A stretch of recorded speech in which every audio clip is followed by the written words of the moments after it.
Antasena. Pakde Mandura ana dawuhmu apa? Ora aku tak takon karo kowe. Aku tak takon karo kowe malah gak wangsul ana pitakon kani bertitis. Mesti tak wangsuli Pakde, ora-orane aku ora bakal wangsulan. Kersane piye, karepe apa, aku mengkari manut. Kowe mau ngandhakake yen to dayoh ing kemrapta negara Ndarawati ingkang sayekti gawe peteng jagat Ndarawati. Mula saiki tak takoni Wangsrana, dayoh sing tok arani mau sapa? Nuwun sewu. Ora arep tak tutup-tutupi, aku ora bakal selak.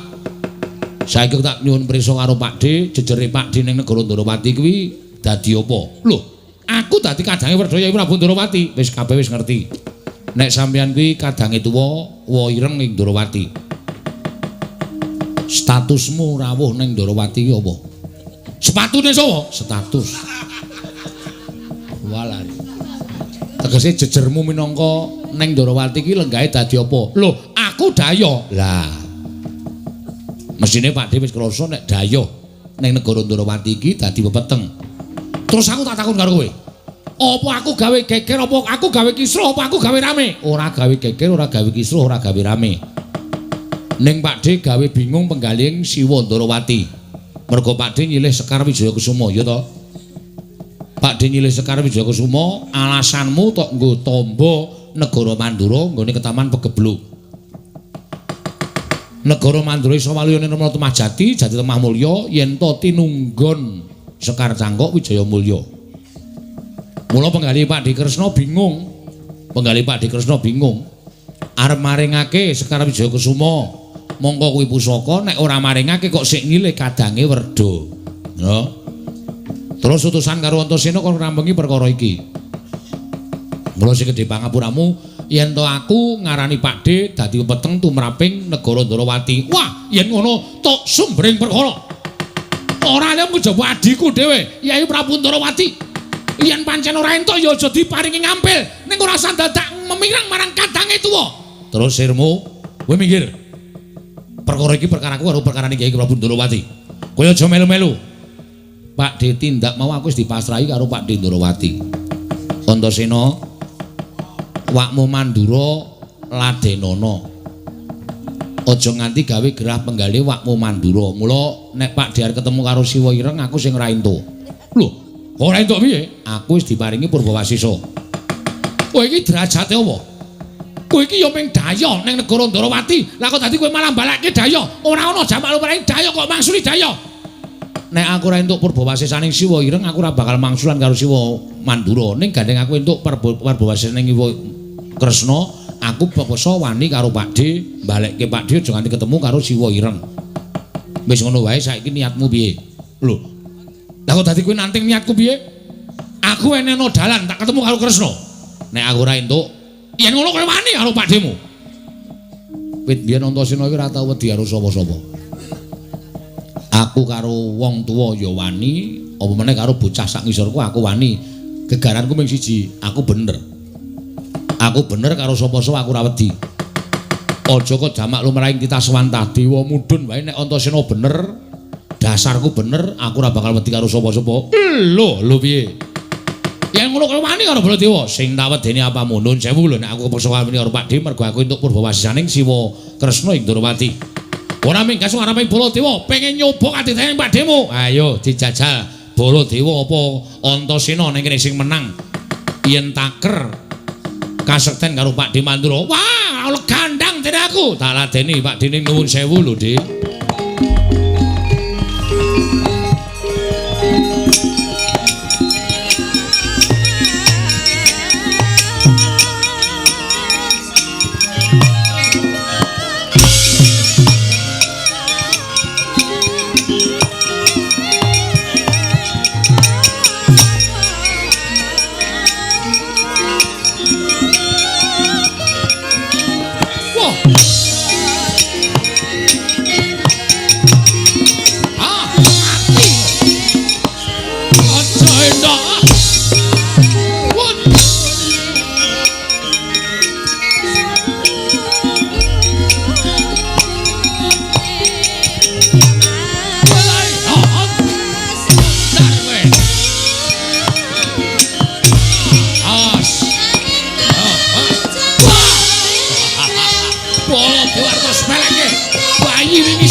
ketok nek mungsuh karo pakdemu. Kowe ora lahir batin Antasena. Ing atase kowe nyepeleke karo wong tuamu Mandura, kowe tak antem tak jotos. Mestine kowe kudune bales. Kewan kae wae kepengin males yen dipiloro karo menungso. Apa meneh kowe menungso? Lah kok dadi kowe ora bales karo Baladewa? Kowe nyepeleke karo aku. Kowe nyepeleke karo Nata Mandura ya ngono apa piye? Dik aku isih ngajeni karo sampean. Nek aku bales karo sampean, aku ngejotos karo sampean, sampeanku kewirangan. Sampeyan isin tur ya aku ora ngerti tata krama. Jroning peperangan ora ana tata krama. Jroning peperangan ora ana isin. Jroning peperangan anane mung kowe apa aku sing tekane pati.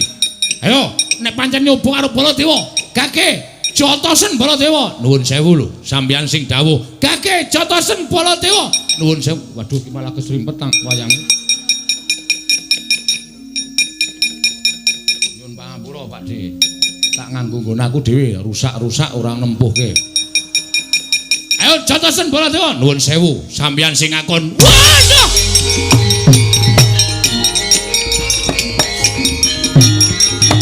Wah! Oh, waduh mati aku.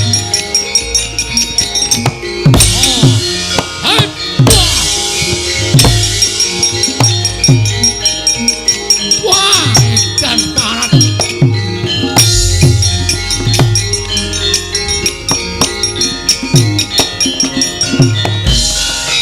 Strayoli binatang keparat jajalanan.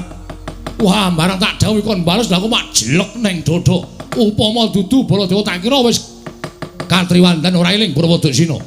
Yo, Antasena, kowe wani karo wakmu, kowe mentala karo wakmu Mandura. Yen ngono aku kudu mentala karo kowe. Yen aku ora mentala karo kowe, tangi aku iso ketemu karo Yai Prabu Ndorowati. Ayo, maju kene. Kudu ngerti kekuatane Nata Mandura Prabu Baladewa.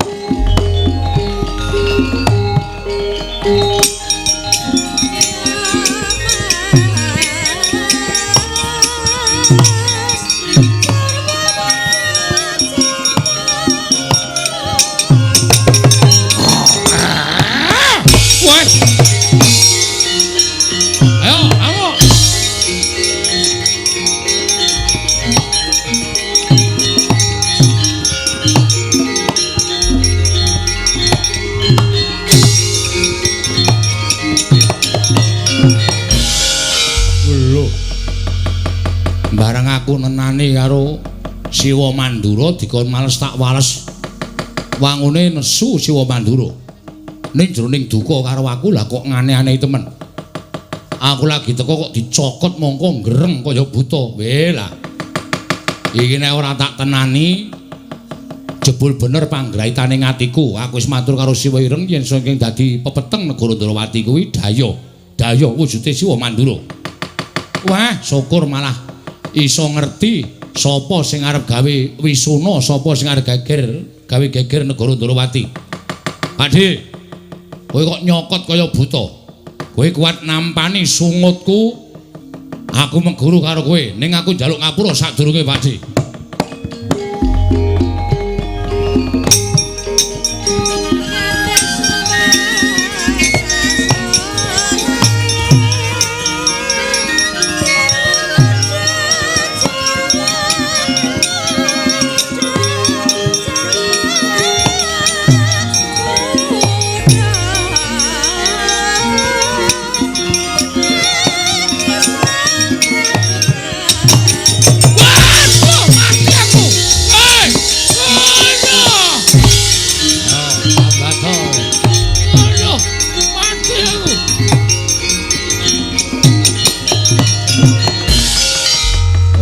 Kowe sesinglon ana ing sandangan sing tok agem. Apa mbok anggap Antasena ora ngerti sejatine sapa kowe? Ketiban daya sungutku ora gugrak marasmu aja duntang Antasena. Waduh, mati aku Antasena. Lah kok dadi pet-petan kaya kene kananku. Ora duwe kekuatan nglokro kaya ngene Antasena. Mati aku Antasena. Waduh, waduh, waduh.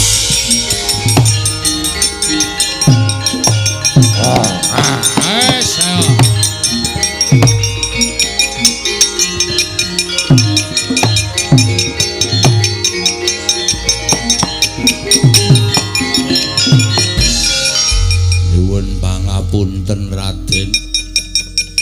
Kula nyuwun gesang Raden. Sapa iki? Kula pun Jaramaya. Lho, Jaramaya iki ra abdining Bathari Durga to? Inggih, kasinggihan mekaten. Kok dadi Baladewa barang? Inggih, nyuwun pangapunten pados tedha tedhanipun Baju Barat. Oh, lah mesti arep gawe cintrakaning Siwa Ndarawati, mula aku kok ditanting supaya gawe padhang kana negara Ndarawati. Pakde. Pakde ireng. Mang tindak mrene Pakde ki lho. Kakangmu Mandura wujute kaya ngene iki, Pakde.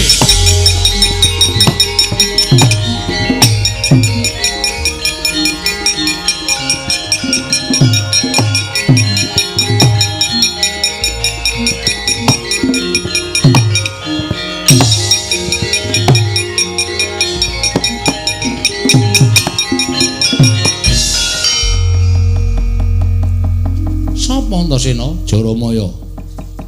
Sinuwun kula nyuwun pangapunten. Wela dalah. Mula aku ki rada cubriya. Mandura ingkang maune ora apa-apa. Lah kok dadi Kanjeng Koko Prabu rawuh ning negara Ndarawati ngendikake yen to telung candra Mandura ketaman pegebluk.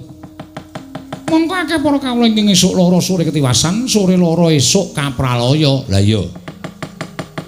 Lah kok jebul sing dadi Koko Prabu Mandura mau Jaramaya iki Antasena. Heeh. Waduh, kula nyuwun pangapunten sinuwun. Kula nyuwun pangapunten. Kula lepat kula nyuwun gesang sinuwun. Aduh. Antasena, ngapa? Tok kapake. Kowe iku ora tumbak cucukan. Ora ana wong apa-apa, udah aduh. Inggih nyuwun pangapunten. Kula sampun dodo ing kalebatan kula. Aduh, Yung Antasena, ngapa to? Tok kampake. Lho, tanganku di atas semua, lho. Aku ora ngopo-ngopo lho. Kuwi senengane tumbak cuma ora ana wong miloro kok udah aduh. Iya kowe tak ngapura wanton kowe jujur. Apa to wigatine dene kowe manjing negara Ndarawati? Iya, sejatosipun kula jauh. Oh, kepidak iki apa, Pakde? Tak kira nek batu baterai. Ngono tak idak tak gelir mengarep kok uyung tak gelir mburi kok. Tak ijer-ijer kok. Aduh, mulese ra jamak-jamak. Ya yo ngapura karang ya ora ngerti kok ya. Wong edan ora kok ngaku kok wigatine apa? Dipun utus Pandya Bathari Durga supados pados srana pejahipun titah srana tedhanipun Bajo Barat. Kok ingkang mbok jangka aku sebabe apa? Iya. Krana panjenengan menika pengayonipun para Pandhawa menawi Gusti ing Ndarawati menika seda Pandhawa boten badhe kegiatan. Monggo Pandhawa menika klebet bocah Sukerta menika dados tedhanipun para Bajo Barat. Ora ana ingkang ala tumama marang becik mula yen kowe arep mbudidaya mateni marang Nata Ndarawati kudu nganggo karti sampika sing luwih primpen ya mengko ndak kadenangan merga Ndarawati iki pamaning wong lantip panggraitane. Inggih. Jaramaya wonten dawuh. Kowe tak lilani bali ya. Kandha karo Bathari Durga yen kepengin mangan wong Ndarawati kanggo panganing para Baju Barat dina iki tak ajangi jembar leganing atiku. Oh inggih ngestakaken dawuh. Kula nyuwun pamit madhal pasilan. Sing ati-ati aja kaya bocah cilik. Raden Antasena kula nyuwun pamit. Bali ngono. Tutuki gundulmu ora. Buta kok golek pangan kok ning negara liya. Ngono ora ana pangan apa piye? Inggih wonten nanging kedah bocah Sukerta. Wis gawe omong. Oh, bocah Sukerta dadi panganing Baju Barat apa piye? Sembrono bali ngono. Inggih, kula nyuwun pamit sinuwun. Sing ati-ati aja kaya bocah cilik Jaramaya.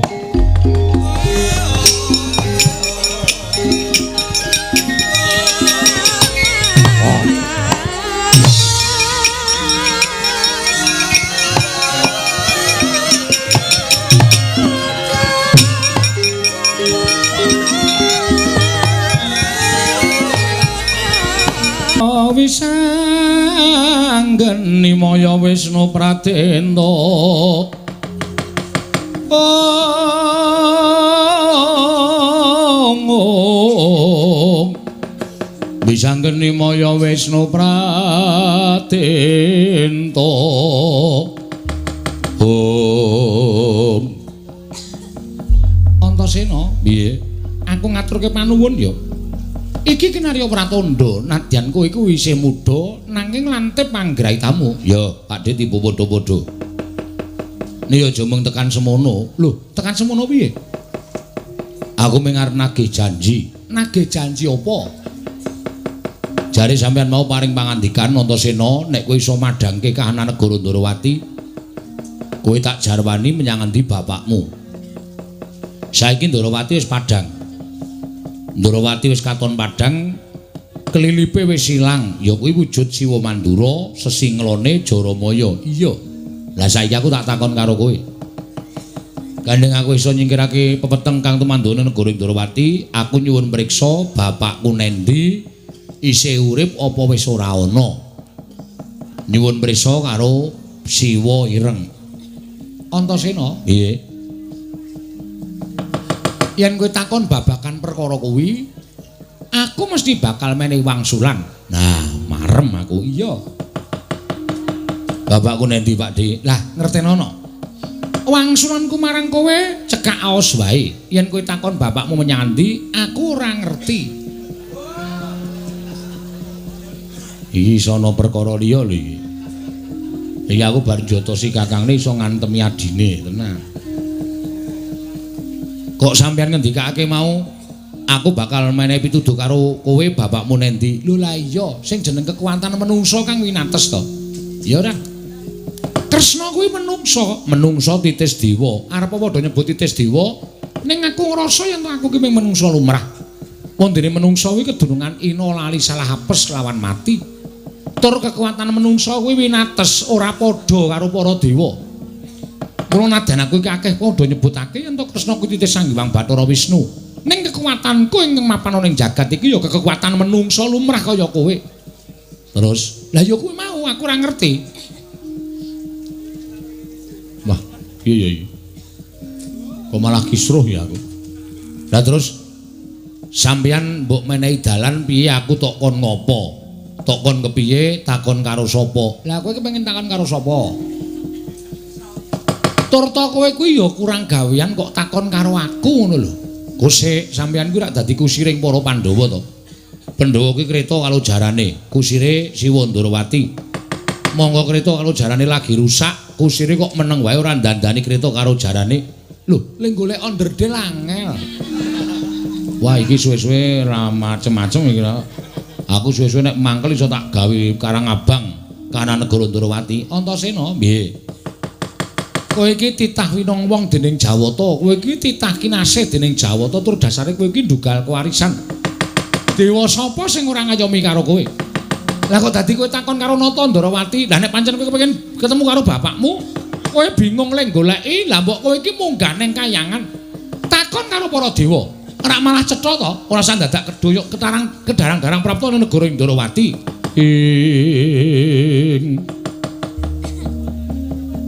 Tan samar pamoring sukma sinukmaya winaya wing asepi sumimen telenging kalbu pambukaning warana.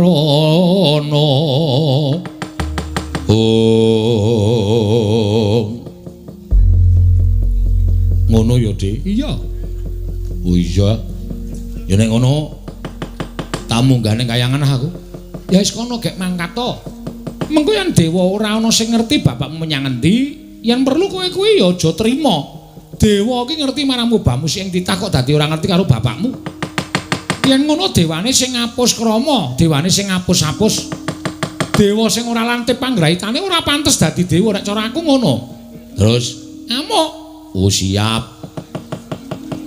Aku nek kon ngamuk ya senenge ra jamak-jamak ora.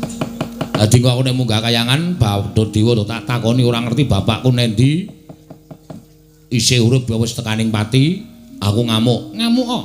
Nek aku kalah, ora nek kowe kalah, wong kowe iki digdaya, kowe iki ampuh kok. Kowe iki ngungkuli pil. Wus.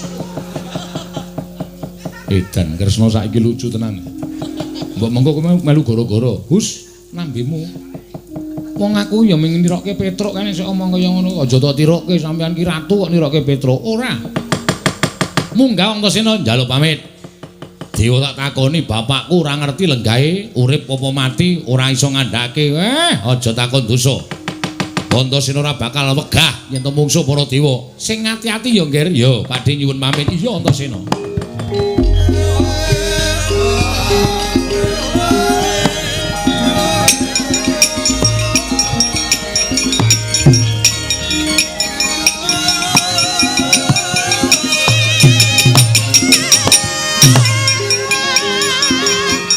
Wedi kangelan sira sun pasrahi negara ing Ndorowati. Ora badhe tindak dhateng pundi? Antasena sowan ngandhake yen to Werkudara mindran saka ing kasatriyan Jodiwati. Dri. Monggo dadi kewajibanku kudu ngupaya menyang dilenggahi ngadiku lanang nunggul pawenang kasinggihan mekaten. Menapa Prabu badhe tedhak wonten negari Ngamarta? Ora. Badhe tedhak dhateng pundi? Tak jujuk Karang Kadempel. Mesti wae kadangku Yayi Arjuna ya bingung penggalihe merga kakang kadange tuwa lunga saka negara kasatriyan ing Jodiwati. Mula muga-muga praptaku ning Karang Kadempel iki mengko bareng kaliyan tekane si Arjuna. Lho iki. Yen kanthi cara kaya mengkono pun kakang bakal bebarengan kaliyan kadangmu. Tuwa ya kuwi Madukara ngupaya menyang didununging kadangku si Jodiwati. Lho iki. Kok ora pengestaken dawuh. Lajeng kundur paduka mbincang menapa ora usah ndadak mbok antu-antu kunduring pun kakang. Mengko yen wis ta paripurna lakon pun kakang bakal kundur menapa jeng Ndorowati. Sembah kula ndherekaken jengkar paduka Setyaki ya. Tatanan para wadyabala supaya tumbuk kempit aja ningkeng marujul saka sela-selane garu ing gawe geger kanan Ndorowati Setyaki sendika ngestaken dawuh kok ora Bu.